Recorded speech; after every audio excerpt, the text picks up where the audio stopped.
Depuis l'époque de la mythologie, la cosmologie a toujours incité la réflexion des hommes, religieux puis des scientifiques. À l'heure actuelle, cette jeunesse de l'univers connaît un grand succès de presse et s'attache les noms de nombreux astronomes, physiciens et astrophysiciens. Richard Tolman fut le premier à faire connaître ses idées au public en 1934. Il sera suivi par George Gamow, Fred Hoyle, Stephen Hawking et toute une génération de chercheurs, jusqu'à Fong Lazy et Alan Guth tout récemment. Les articles de presse scientifiques ou de vulgarisation traitant ce sujet se chiffrent par milliers chaque année.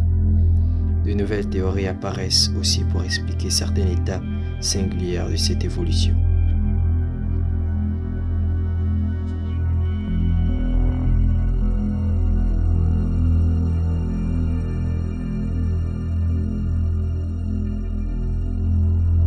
Dans l'échelle ordinaire, linéaire et chronologique des événements que nous allons relater, nous plaçons le début de l'univers au temps t égale à 0.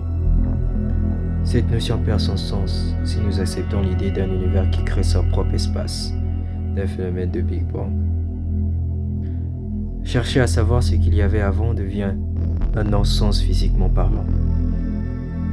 D'un autre côté, le mot se trouve le plus souvent dans la bouche des théoriciens. Pourquoi ?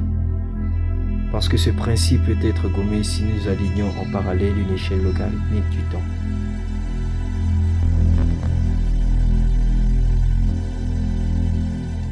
Lorsque nous remontons dans le passé, au moment où l'espace prenait forme, il y a environ 15 milliards d'années, toute une série d'événements se sont produits à un rythme toujours plus accéléré, jusqu'à se multiplier à l'infini. L'échelle logarithmique nous permet de mieux saisir ces événements toujours plus accélérés dans le passé. Cette échelle facilite également la comparaison avec la notion d'un univers en équilibre thermique qui se dilate.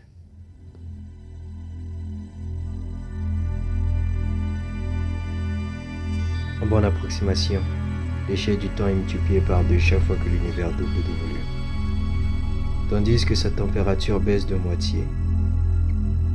Ainsi, par convention, le temps présent vaut 0. Nous comparons le temps passé à l'époque actuelle.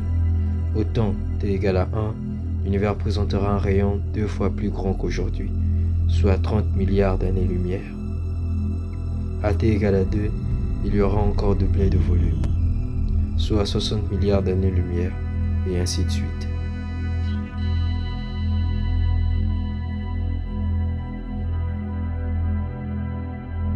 Pour rendre compte des différents phénomènes qui vont se produire au cours de l'expansion de l'univers, 2 autres lois doivent encore être connues.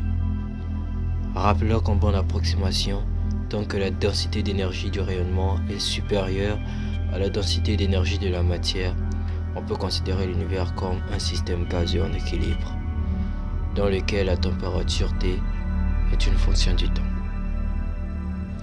Ainsi, une seconde après le Big Bang, la température était de 10 milliards de Kelvin. À ce même temps, la densité de l'énergie était de l'ordre du mégaélectrovolt. De façon générale, rappelons que la densité d'énergie du rayonnement des photons s'élève comme T puissance 4, alors que l'énergie de la matière s'élève proportionnellement à la température. Gardons bien ces notions en mémoire. Elles nous permettront de comprendre avec plus de clarté le rôle des seuils d'énergie.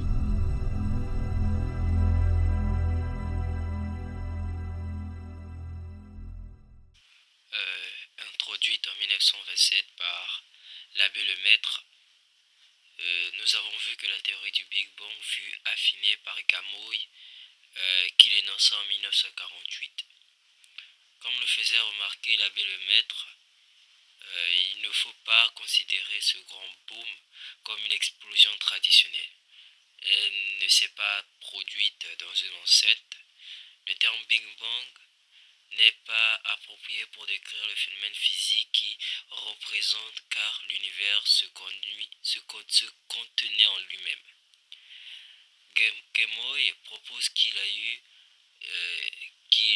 eut un état singulier où l'univers était concentré dans lequel la matière n'existait pas. La relativité générale démontre que lorsque la densité d'un corps est infinie, et sa taille est réduite à un point.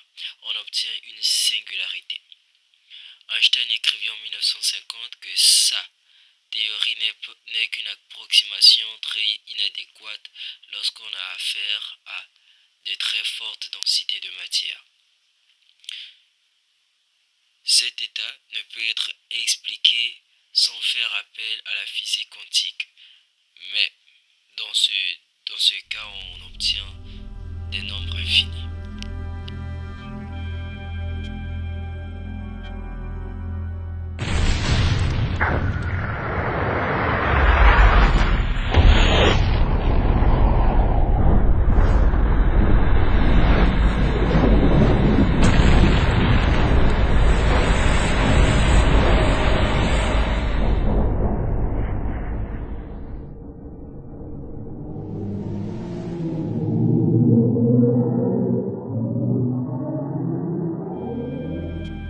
Finalement, lorsque la matière atteindra 0 Kelvin, elle deviendra transparente. Les électrons, par exemple, s'ils existent encore, pourront la traverser sans être dispersés. Même le diamant perdrait ses qualités. Mais, puisqu'il n'y aurait plus d'énergie, le mouvement brownien sera interrompu. Dommage, car cela nous aurait permis quelques libéralités vis-à-vis des lois traditionnelles. Rappelez-vous les propriétés étonnantes des corps supraconducteurs par exemple. Tout ceci bien sûr n'est que spéculation, car ces idées reposent sur des lois d'une physique encore mal maîtrisée. Cette théorie du Big Bang peut expliquer avec plus ou moins de cohérence les décalages spectraux des galaxies, la formation des éléments ou des superamas, liés à la physique quantique et à la relativité générale. Cette théorie cosmologique a de fortes chances, rationnellement parlant, de gagner à sa cause tous les cosmologistes, faute de modèles plus appropriés.